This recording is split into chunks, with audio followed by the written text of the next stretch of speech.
محمد وآل محمد وعجل فرجهم. أعوذ بالله من الشيطان الرجيم. استغفر الله ربي.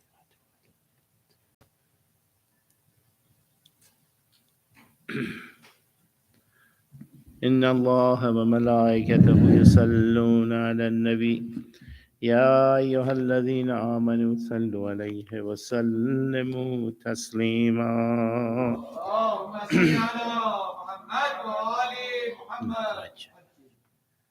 أعوذ بالله من الشيطان الرجيم. بسم الله الرحمن الرحيم.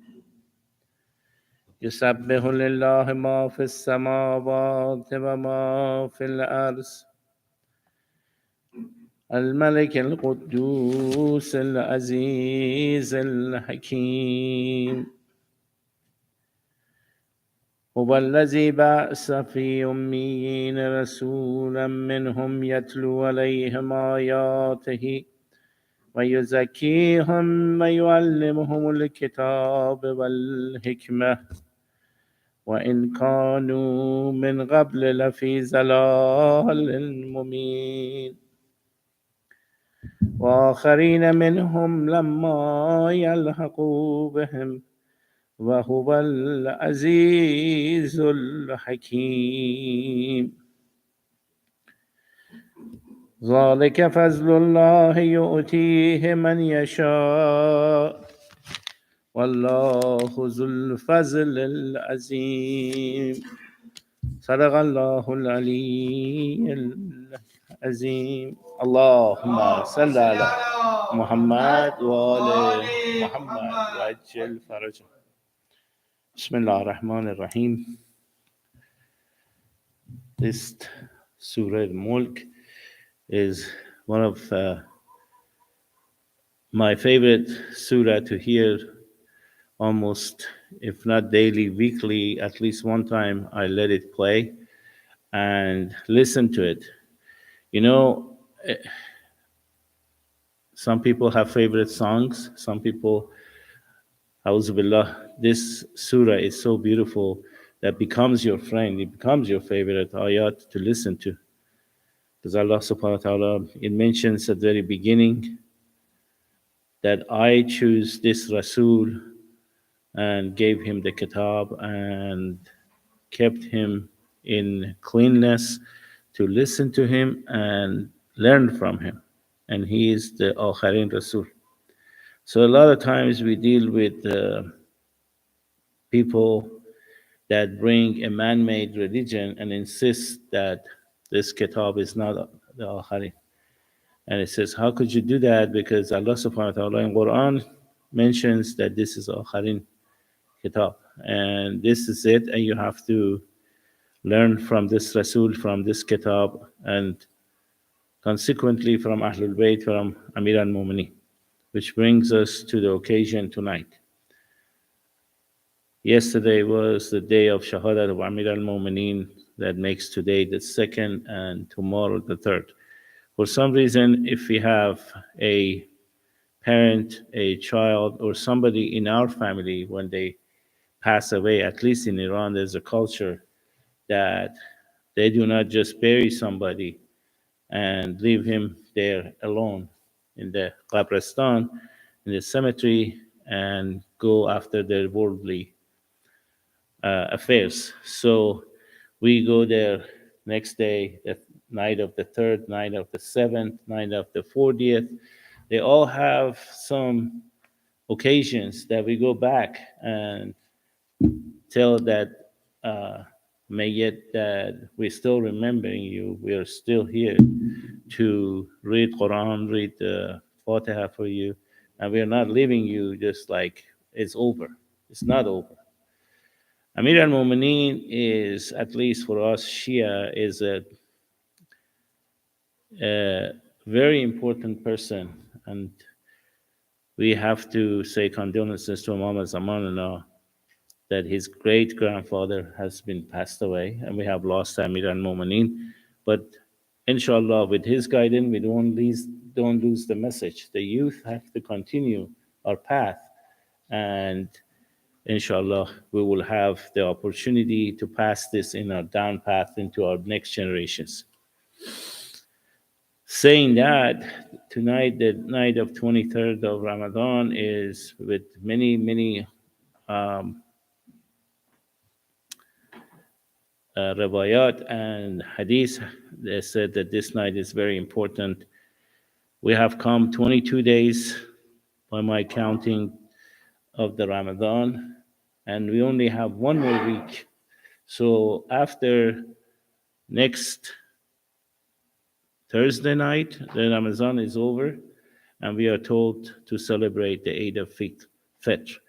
So each one of us, if we have read extra Quran and attended our affairs with the conscious to the fact that we have this month of Ramadan, that we are in the mehmani of Allah Subhanahu wa Taala, and so much barakat and so much blessing has come, and we just it's you cannot compare it. The ni'mat of Allah subhanahu wa ta'ala is so much more than the worldly ni'mah, that you cannot compare it, but it's like you go somewhere and the host provides you with a lot of barakat, a lot of um, sawab, but you say, I have a cold, I can't take any of it. So we have to, inshallah, do our best tonight that make this connection with Imam Zaman, and ask Allah Imam Zaman to give us a blessing, to give our family a blessing, and inshallah give our Iman blessing, and our affairs in the next year is in the path of Ahl Bayt, and in the path of Quran, and in the path of Rasulullah sallallahu alayhi wa sallam. صلوات على محمد وآل محمد اللهم صل على محمد وآل محمد.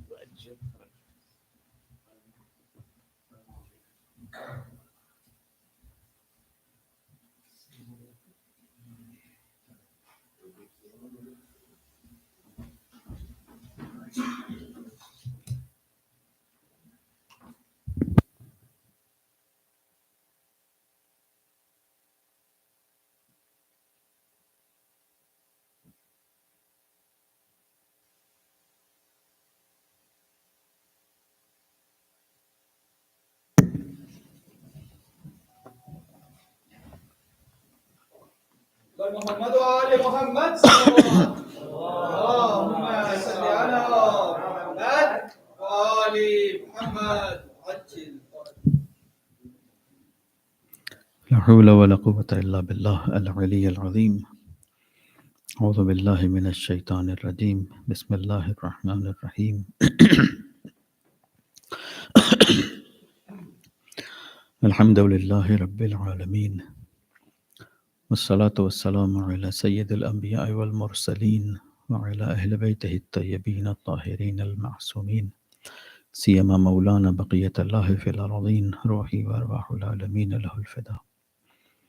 بسم الله الرحمن الرحيم. رب اشرح لي صدري ويسر لي أمري واحلل عقدة من لساني يفقه قولي. صدق الله العلي العظيم. صلوا على محمد وآل محمد. اللهم صل على محمد وآل محمد. We'll discuss a little bit about the hadith of Imam Jafar Sadiq Salam alayhi with Abdullah ibn Jundab, where Imam in detail explains what is the pattern of living or the way of living of a faithful person, of a believer. And this entire life is about only this thing. I mean,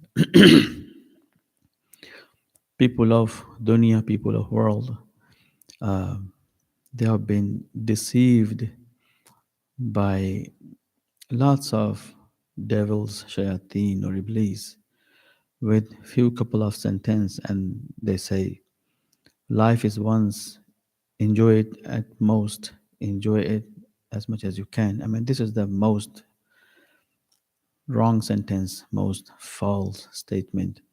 Life is not once. Life is not once. Life goes and goes and goes on and on. It will pass on. You might die, you transfer from this world to another world.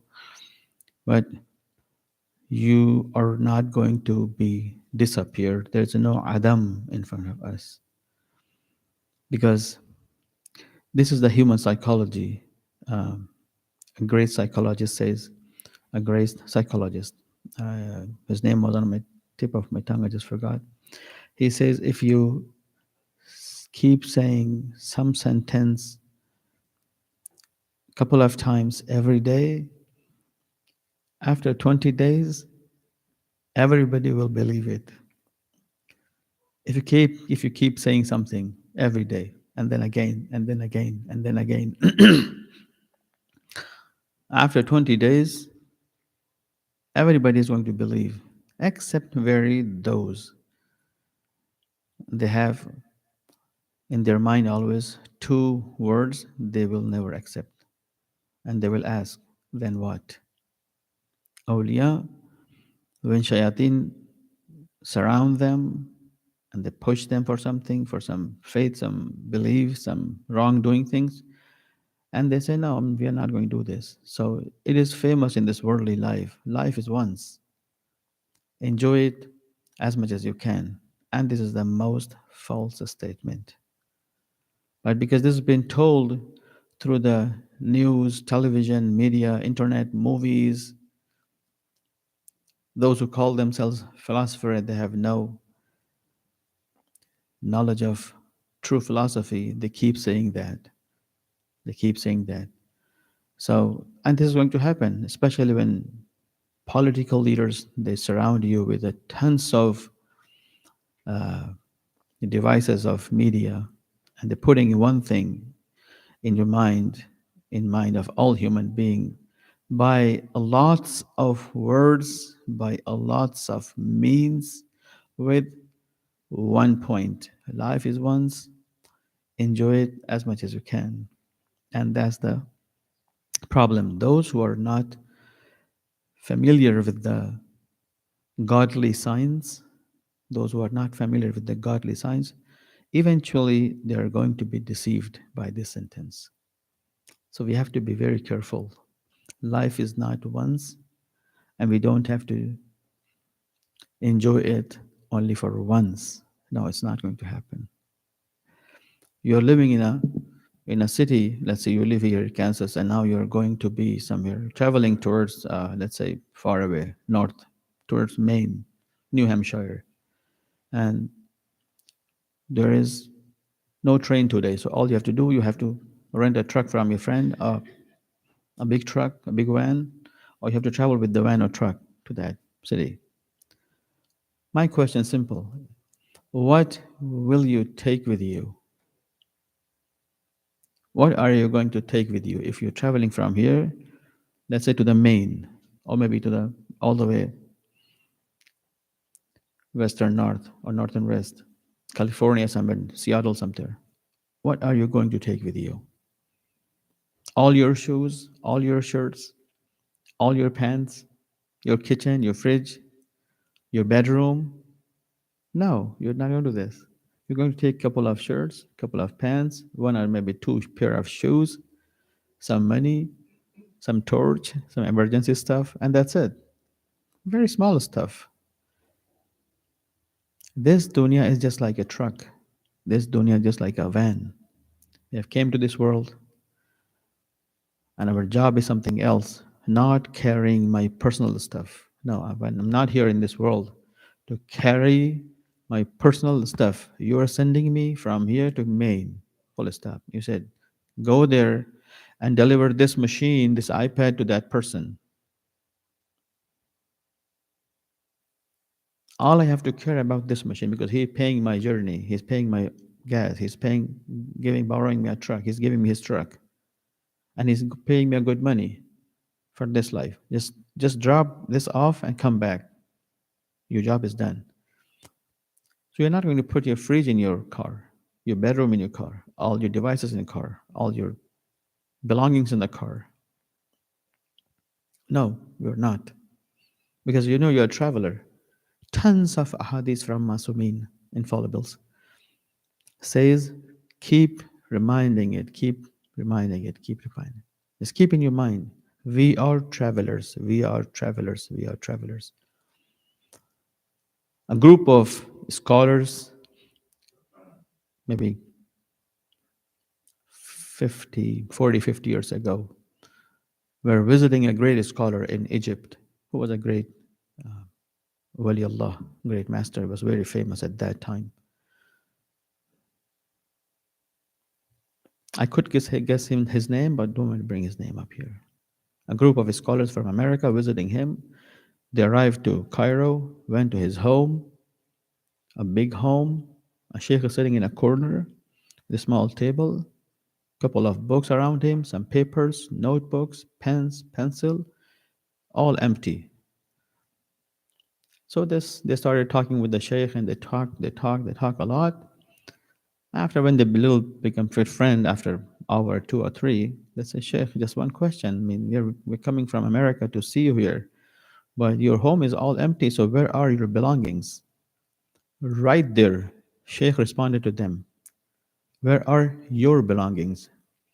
They responded to Sheikh, Sheikh, we are travelers. He said, same here. I am traveler too. I am a traveler too. If you are traveling, we are traveling. We are all travelers in this world. I can take this masjid, this car, this van, these belongings to my qabr. Nothing. We are all travelers. The difference is you are traveling for a month, that brother is traveling for a couple of years, and we are all traveling to this world for 60, 70, 80 years. And that's it. So at the end, we are all travelers. If we are travelers, then why all these fitna and fasad and disrespect and hate and takabbur? For what? Why breaking each other's heart? Why disrespecting each other? Doesn't make sense. The only problem is one thing, and the problem is here. This media has fed in our mind one thing. Life is once, enjoy it as much as you can. And we are all tricked. I mean, not all, definitely not all. The awliya, they never be tricked. But most of the people are just tricked. Most of the people are tricked. In America, they will allow you to have in full your 401k when you're 69. By the 69, what is going to remain out of you? Nothing. Nothing. You're almost gone. And then you're expecting for your 401. I know lots of people, even in my family, they got their retirement by the age of 52, 53. So good. At least you have 15 years to make your garden, to work with your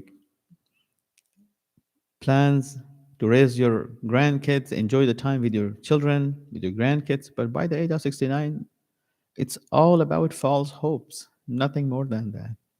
Nothing. They have cheated us with one thing. Life is once, enjoy it. And enjoy means not you enjoy. Just imagine, just imagine this entire world is a very giant machine, this entire system. This modernism, entire, including America, Europe, all these countries, just think like it's all one big giant machine. What they do here, they're trying to polish you every day, nicer and nicer, your daughters, your children, yourself, your wife, your husband. When you're well designed and polished, they will take you in your hand and they will push you in this big machine, boom, and you're in. And work there for 60 years. Don't ask questions.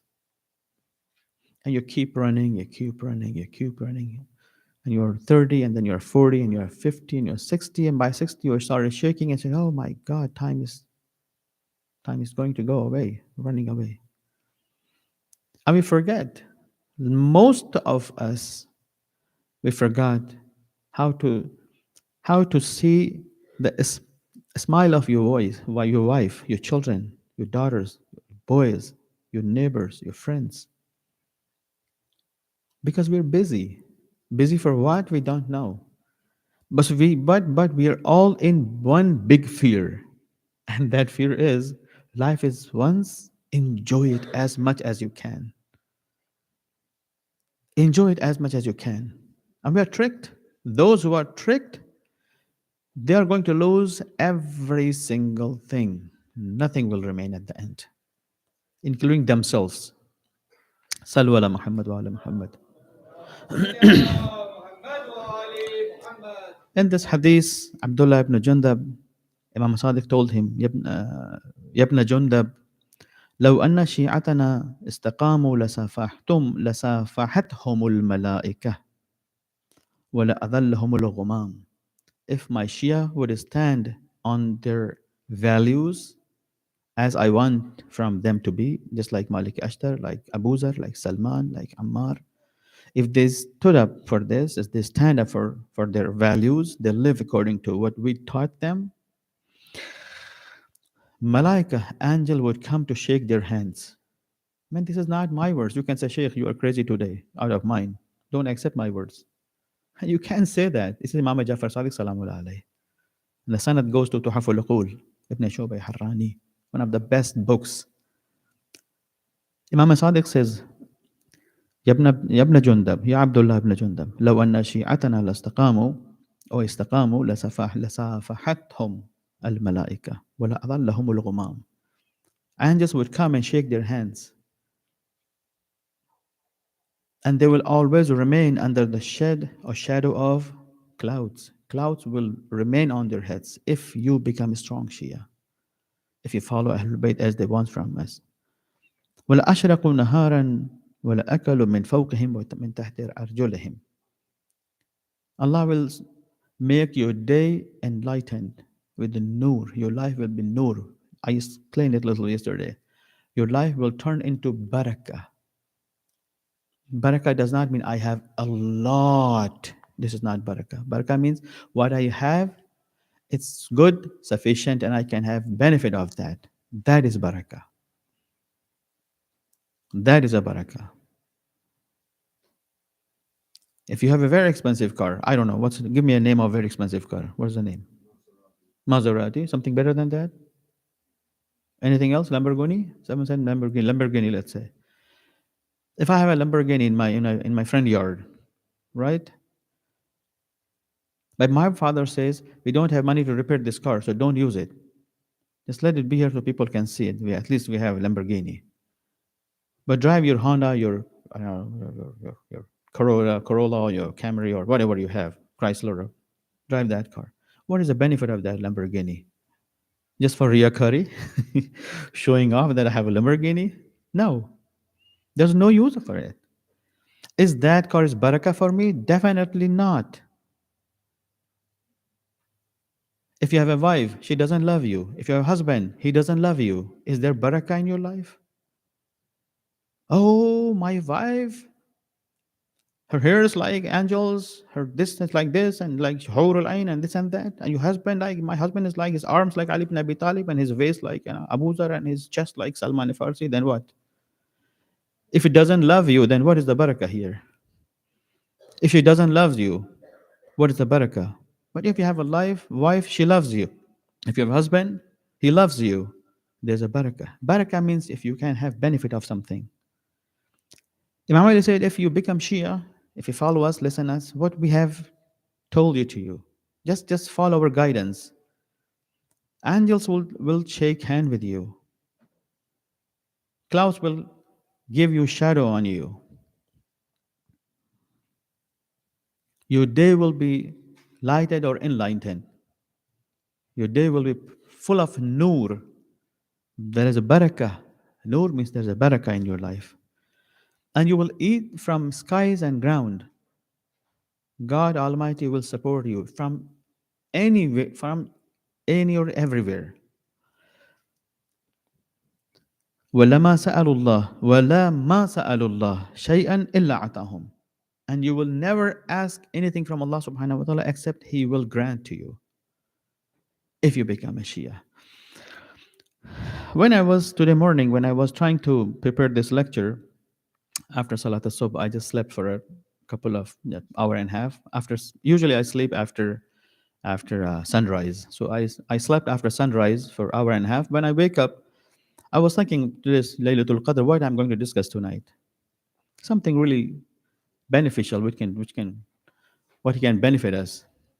I just came to something in my mind, and that is what what percentage of Ahlul Bayt's guidance we have in our practical life. Sallu ala Muhammad wa ala Muhammad for a second. اللهم صل على محمد وآل محمد. What percentage of science or knowledge or guidance of Ahlul Bayt we have in our life? I just started thinking on it, and I said, okay, let's discuss you about the 24-hour, what we do, and we can match ourselves with the guidance of Ahlul Bayt when we wake up. Basically, Imam Ali said before his Shahada in Masjid, Imam Ali said, what he said, Imam Ali, to the dawn. I said to the dawn, oh dawn, you never woke up before Ali ibn Abi Talib. Ali ibn Abi Talib was always woke up, he woke up before dawn. And this is the Shia's life. Why Imam Ali says and Ahlul Bayt in the Quran says, Salat al-Subh is wajib. Allah is not our enemy. God is not our enemy. He said, Salat al-Subh is wajib. He wants you to wake up hour and a half before sunrise. Islam wants this from us. We have to wake up. So we have to plan for that. If we want to wake up at that point, we have to wake up. So what time? What time we wake up? Islam says wake up early morning. When you wake up early morning, you do your salat, you do your munajat, sit down and read some book, half an hour, right? Then luqmatus sabah, according to Ahlul Bayt, kal mithmar fil badan. Eat something nice. I'm not talking about the Lahori kebab paratha and Dilli ki nahari and kallipache from Iran. No, I'm not talking about that. Luqmatun fi sabah kal mismar fil badan. Eat one luqma, one bite or two bite, something healthy. Have some dates, have some pistachios. I don't know. Find some good things. Luqmatus sabah in morning. When you're done, when you wake up, when you finish your munajat, you're reading, have a couple of things, some nice things. Eat some nice things. Eat just few nice things. A small couple of bites, one or two bite, and you're good. Or you can eat some raisins, what's called kishmish, some dry fruits like walnuts. Have something small, nice, healthy, and then go for work. We have in hadith, I discussed this hadith in early days. When you go to shop, you open your shop, your job is done. Don't worry about after that, will someone will come and buy from you or not. That's not your job. But open your job. That's your side. Leave the Allah side in his hand. Open your shop, go your job, go for your business. Well, in Islam, according to teachings of Ahlul Bayt and Rasulullah, there's a no value for job working for any other company. Everybody has to, I'm so sorry saying this. I want to say Jew, but it's not a good word. Be like Jews at least. They always do business. They hold the control world. They own big businesses. They own all the universities. They own all the research places. So be like smart. Don't work for others. Open the shop, business. Keep doing your own business. This is Ahlul Bayt wants from us. I always say to my children, if I die, you can do whatever you want. But if I live, if I'm alive, you will never do job. You will do some business. You two brother together. I have two sons. You have to do some business. I don't care about small business, medium class business, high business, whatever. You are not allowed to do job. If I'm dead, you are upon you. Do you want to do what you want? Go ahead. I will never let you do business. Not a big business, very small business. This is Ahlul Bayt wants from us. We have to go through business. Just open your business. Start your business.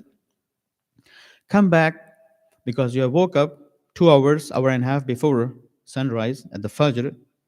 Let's say today Fajr. What time is Fajr happening these days? About 5:15? Let's say 5 o'clock, okay? 5, 6, 7, 8, 9, 10, 11. By 11, your battery is down. And now you want to sleep. You want some rest after 6 hours. And this is the time for qaylula, basically. This is the time for qaylula. Not when we eat our lunch, heavy lunch, and then we sleep after half an hour. That is not qaylula. That's very unhealthy. Once I was in Qom with my ustaz after Bahas Kharij. We were coming back to the to his office.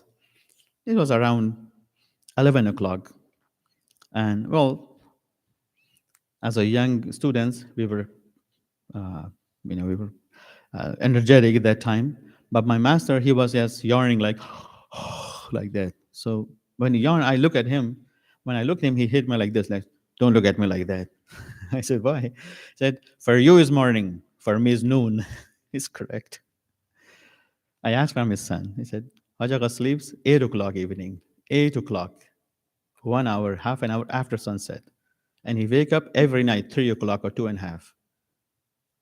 So he hit me like that. Don't look at me like that. It's for you morning, for me it's noon. Time to go to bed for half an hour. Qaylula. That is mustahab. We have to go bed before Salat al-Dhuhr, 1 hour, half an hour. And by Salat al-Zuhr, by Adhan, you wake up. And according to psychology and naturopathy, they all say together, this sleep is like 8 hours sleep of full night. This qaylula before dhuhr. This is not only said in our book, in our culture, naturopathy or Ayurveda or Tibbi Iranian, Tibbi Islami. No. If you come to Virginia, I will show you. I have more than 200 books about the naturopathy in America, natural remedies. I'll show you there. This is by nature happens. Your body is aligned with the nature's clock.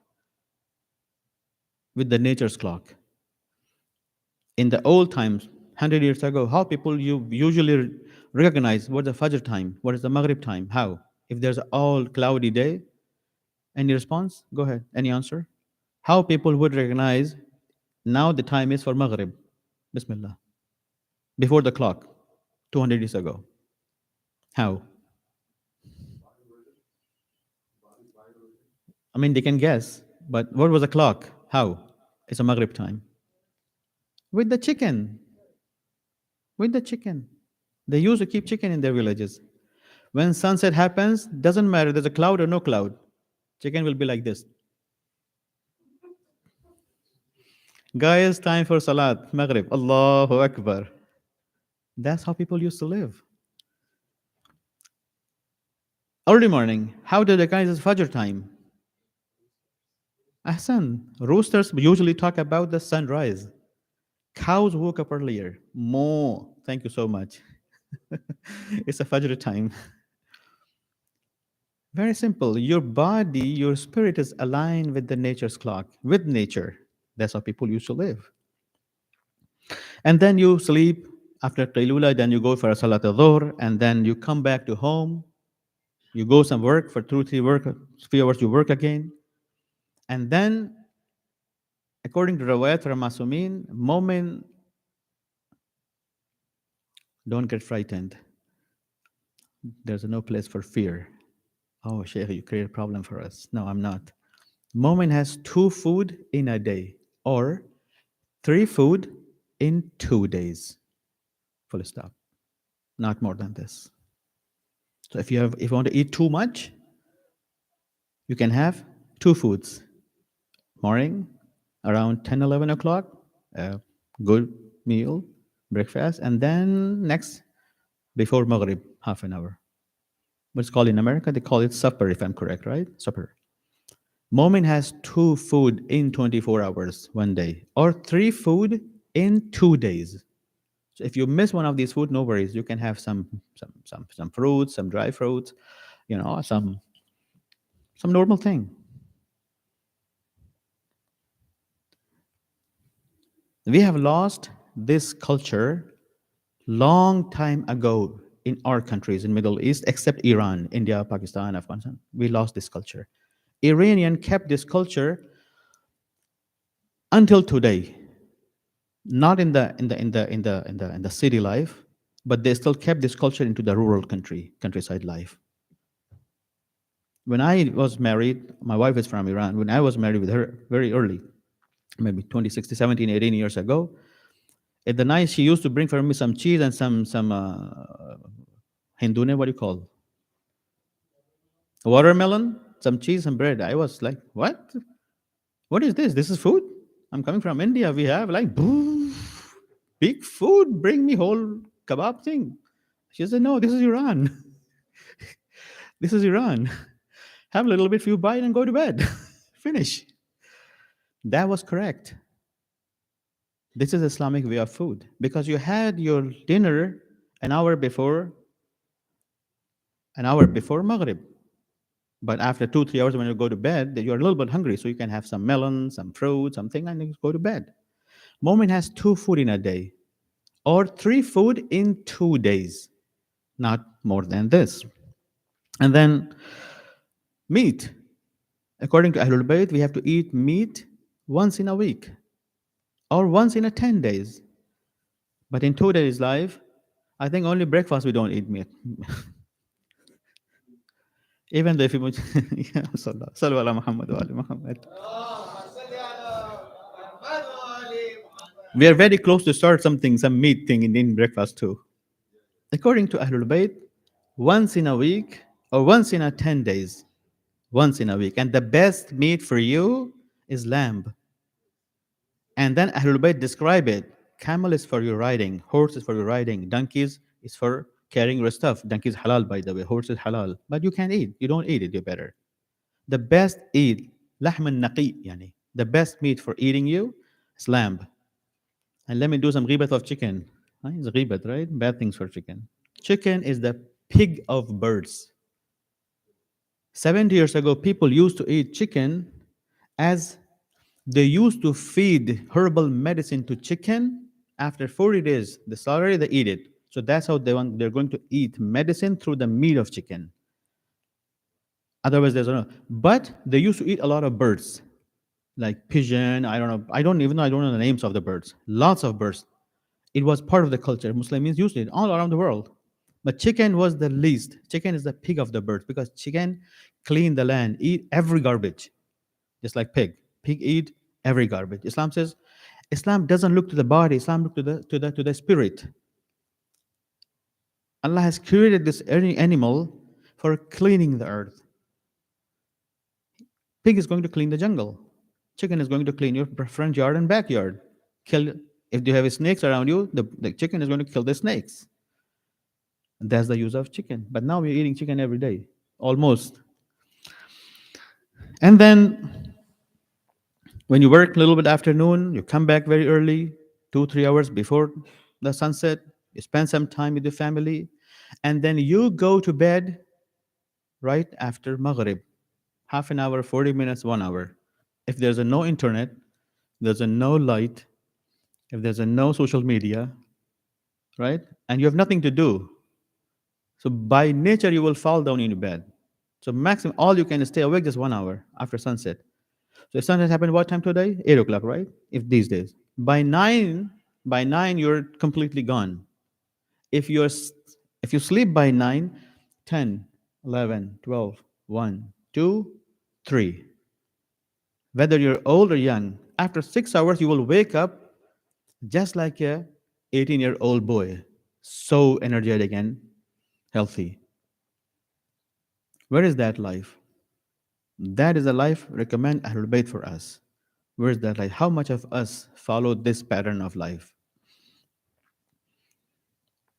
According to Hadith of Masumin, those who establish a relationship with their wives in the early night, they offer their death much earlier. Did you know that? Put your night in three parts. Let's say night today is at 9 hours, or maybe 11 and a half hours. I counted to the morning. The night is 11 and a half hours. So 3.5 hour, 3.5 hour, 3.5 hour. So put three parts of life. First, after sunset, first 3.5 hour, and then second 3.5 hour, and the third 3.5 hour. All Anbiya of Allah subhanahu wa ta'ala, all Anbiya, including Prophet Muhammad sallallahu alayhi wa sallam, they used to sleep in this first 3.5 hours. All Anbiya, all Anbiya, all Anbiya. This is hadith. If you go in the tafsir of Surah Takwir, look at the tafsir. All Anbiya used to sleep in the first 3.5 hours, the first one third of night. All Anbiya. But the difference, Imam Rasulullah was very smart. So before he used to go to bed, he used to pray 4 rakat of his Salatul Layl out of 11. So when you wake up after 2 3 hours for washroom or for something, Rasulullah would make wuzu and he would do another 2 rakat or four rakat. So only 3 rakat is remaining for Fajr. That's how Rasulullah used to pray Salatul Layl, Namaz al-Shab. So first 3 hours is very important. When people sleep in the first 3 hours, they're not going to have diabetes, they're not going to have blood pressure, they're not going to have cholesterol, they're not going to have depressions, they're not going to have lots of stupid disease. We eat medicine, we take medicine for all those things. Simple. This is the life Ahlul Bayt wanted from us.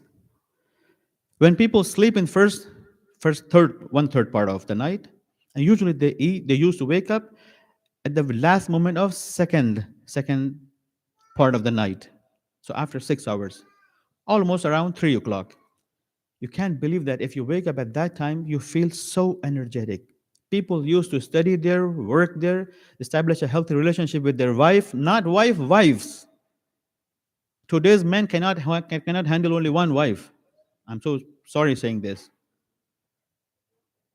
But those men, they used to have a couple of wives. They used to have very good relationships with all of them. That was a time, a good time, healthy time.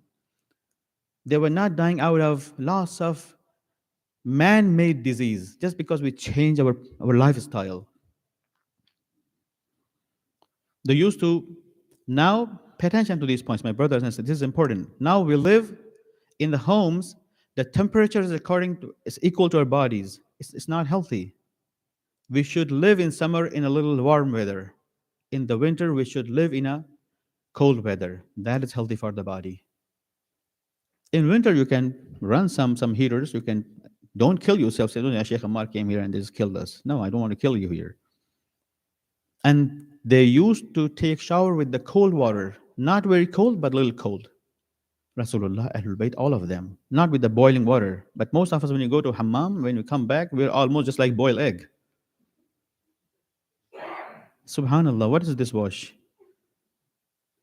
Most of us, we touch them like the body's like heater. No, it's not healthy. We should take shower with the cold water. Cold, don't freeze yourself. But normal, you can bear it. Where is that lifestyle? This is the pattern. I mean, this is the list I just remember in the finger. Like I was sitting, I said, "Oh, let me discuss some points." I just detailed, make this list. This was the pattern of living: food, sleep, friendship, home, living, dress. Ahlul Bayt say, we Ahlul Bayt love cotton, cotton, cotton, cotton. And the Jews, they love Lenin. And the people they don't use intellect, they just wear plastics. And most of us are wearing plastic. Why are we wearing plastics? It's not healthy at all. It has just Google it. Find a couple of articles wearing plastic dress, how it affects on your body and health. Lots of you'll find a lot of documents according to naturopathy, and you'll be stunned when you read those articles.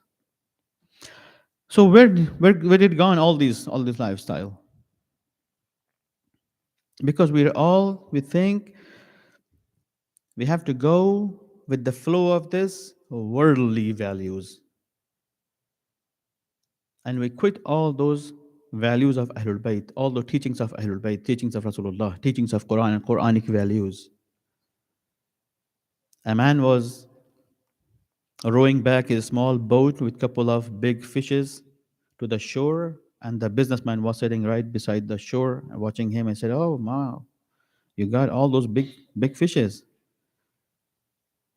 How long it took you to hunt all these fishes?" He said, just maybe 2 hours, 3 hours. He said, "Why won't you stay more in the river? Bring more fish." He said, "Okay, for what?" "Then you can open your shop." He said, "Okay, then what?" "Then you can move to the city, you can, sell lots of fishes, you can buy lots of boats, you can run a big business, you can have a big home." He said, "Okay, and then what?" You can run your shares, you can sell your shares, you become a millionaire. And then he said, "Okay, then what?" He said, then Then you can, enjoy with your family. You can have a small home in some countryside. Sometimes you go there, you live there, you can fish there. I said, what I'm doing now then? I'm doing the same thing. So why should I go all these things and come back to this life again? I'm happy. I'm living same life you want. But difference is, if I go to live in city, I'm not going to see my wife for 10 hours in a day. I'm not going to see my kids for 10 hours in a day. And the daughter is going to be something else, and my son is going to be something else, and my wife is going to be. I have seen a lot of. I have done counseling more than 500 families, maybe 1,000 families in America now.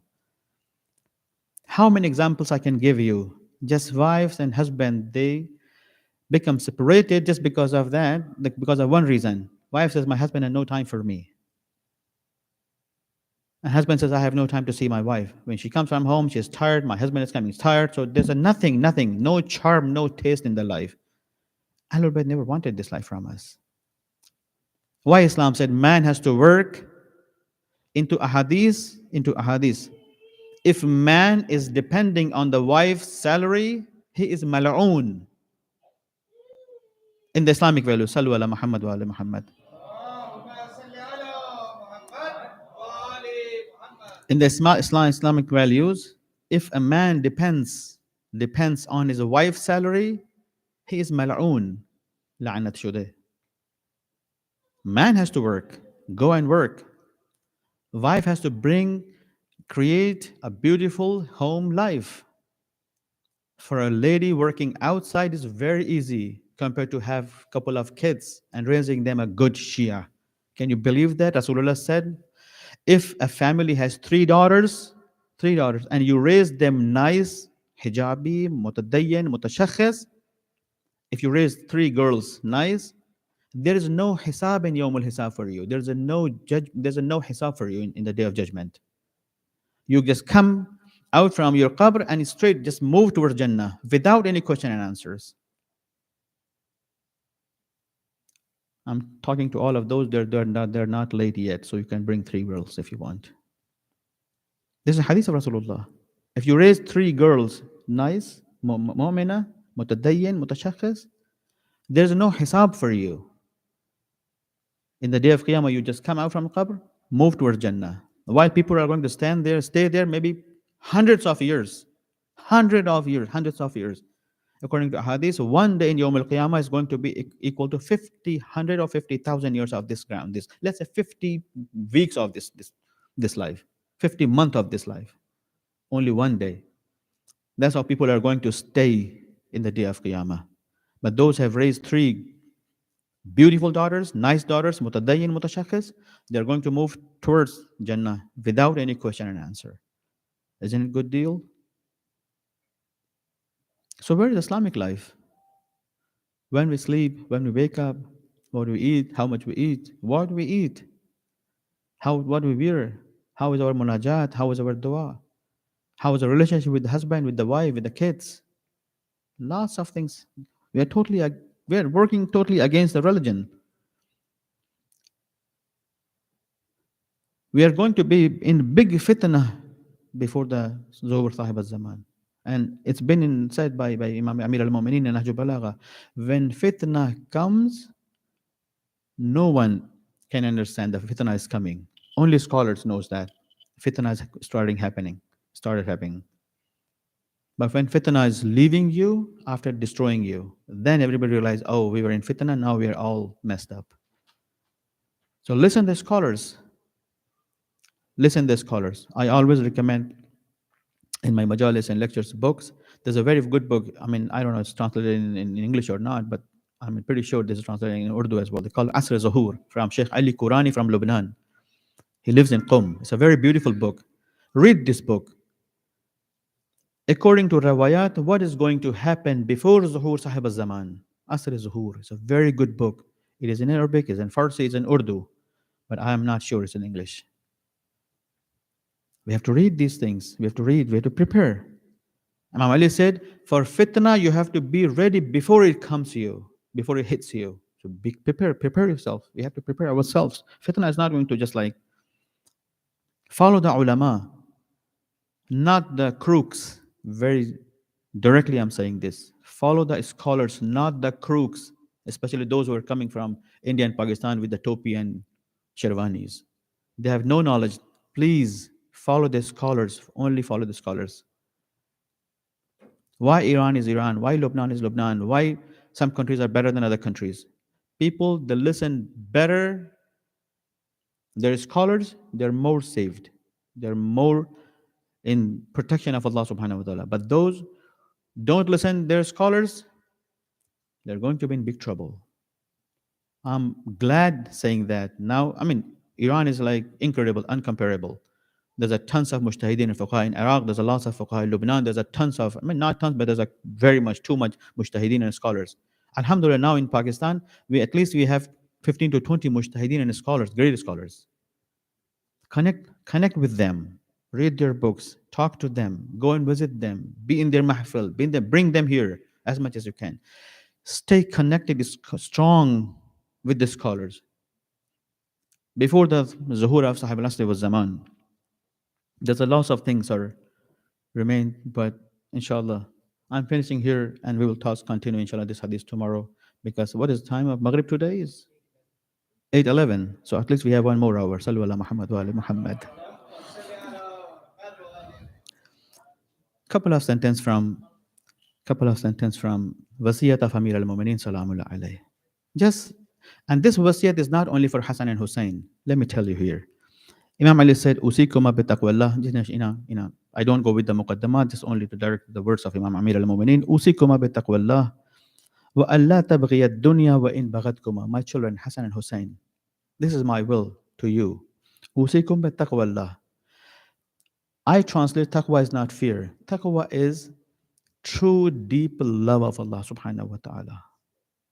Urdu में कहते हैं खुदा का लिहाज करो ज़िंदगी के हर मरहले में ज़िंदगी का हर मरहले में खुदा का लिहाज करो खुदा का लिहाज करो खुदा के लिए खुदा का लिहाज करो همیشه در زندگی خدا را داشته باشید هر تصمیم رو با خدا بگیرید هر تصمیم رو با خدا بگیرید بدون خدا هیچ تصمیم نگیرید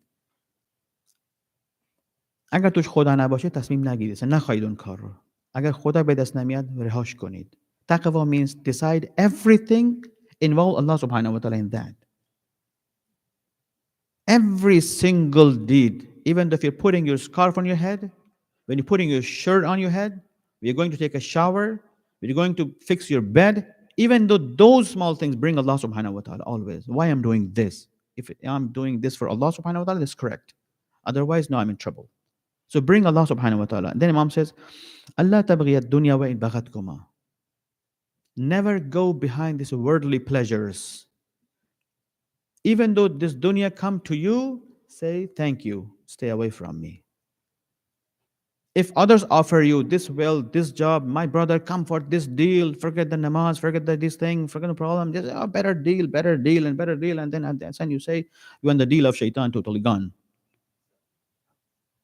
don't be like that this is not my word this is the word of Amir al-Mu'mineen Ali ibn Abi Talib Allah tabghi ad-dunya wa in baghatkuma. If dunya comes to you, say no to dunya.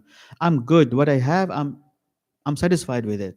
Be satisfied. Qani and qina'a. What you have, what you need, if you have that, full stop. And then Imam says, وَلَا تَأْسَفَ عَلَى شَيْءٍ مِّنْهَا زُوِيَ عَنْكُمَا. If you lose something from this dunya, something gone. Your car broke down, your whole, never look at it. Sometimes we regret, oh my God, my previous job was too much good, my previous wife, my previous husband, my previous, I don't know, this device and that thing. If something is gone from your hand, never look at it, never think about it. Let it go. It's nothing. Just let it go. Even though don't think about it. Nothing. Look forward, move forward. Move forward strong in the Sirat al-Mustaqim, Sirat Ali ibn Abi Talib, and forget it. And then Imam said, وَقُولَ بِالْحَقِّ. Imam Ali never said that. Speak truth. He said, Qula haq. That it needs a little detail here. Haq means when you speak according to truth. Speaking truth, what do you call in English? Sach bolna. Something more than that. Sach bolna. What do you call in English? Against the false. Okay. truthful. Speaking truth is not wajib, but speaking haram, speaking false is haram. झूठ haram है, Durg haram है, false is haram. Speaking truth is not wajib. If you ask me, Sheikh, where are you coming from? So let's say I'm coming from home and then I stop in this shop and this shop and this shop. I can say, yeah, I'm coming from this shop. Why should I say that I'm coming from home? Truth is not wajib. You can do tawriya, you can answer something else. But I can say I'm coming from Lahore, I'm coming from Karachi, I'm coming from Delhi, I'm coming from Tehran. No, I'm coming from this shop or my home. I have to pick one of these answers. If I don't want to answer correctly, I'm coming from home, or from this shop, I'm going to answer you, yes, I'm coming from this shop. I don't want to bring the name of that shop. Truth is not wajib on you, but false is haram. You can speak haram. झूठ नहीं बोल सकते असलन हक नजर इमराज Durg speaking. बिल्कुल झूठ नहीं बोल सकते. But such, no. Truth is upon you. Manage in your mind. Haq means all the options of truth. You got the point? Haq means all the options of truth. Whether you can answer coming from home, from this shop, I'm coming from this shop, I'm coming from this shop, I'm coming from that place. It's all part of haq. Imam said, always speak haq.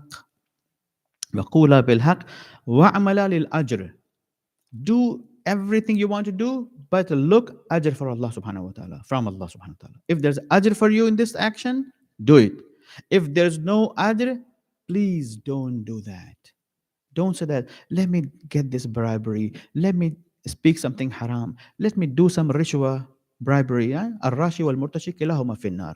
Those who offer rishwa, those who take rishwa, both of them are going to be in hellfire. Don't trick yourself. Let me do this small haram today, inshallah tomorrow I will do tawbah. That day will never come if we do haram something. No, we are not allowed to do haram. Stop right there.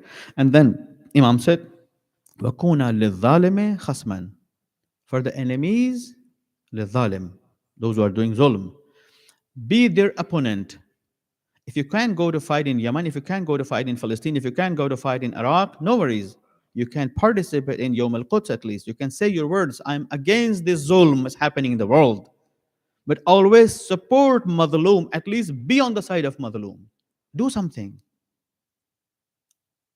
Ahl Bayt want to see from us, we are doing something against zulm. And then Imam said, Usikuma, this is my will to you, to my son Hassan and Hussein, wa jami'a waladi, and all my children, wa ahli, and all my family and my tribe and people of my group, wa man balaghahu kitabi, और जिसे जिसे मेरा पैगाम मिल जाए सारे शिया हमें कसाने के पैगाम दरियाफ्त मिकुनन. All those who get this letter from me, all of us, all Shia. This is not the hadith of Imam al-Mu'mineen only for Hassan and Hussein. It's all for us. Inshallah, I will continue this tomorrow. May Allah give us tawfiq to follow the path of Ahlul Bayt. May Allah give us to follow the path of Rasulullah. May Allah give us tawfiq to follow the path of Quran. May Allah grant help and support to all the needies of the world, especially to Mu'mineen. May Allah reappear Sahib al-Asli wa Zaman and let us meet him inshallah and serve him and be among his best followers. Wa akhiru da'wana alhamdulillahi rabbil alameen. Sallu ala Muhammad wa ali Muhammad. اللهم صل على محمد وآل محمد.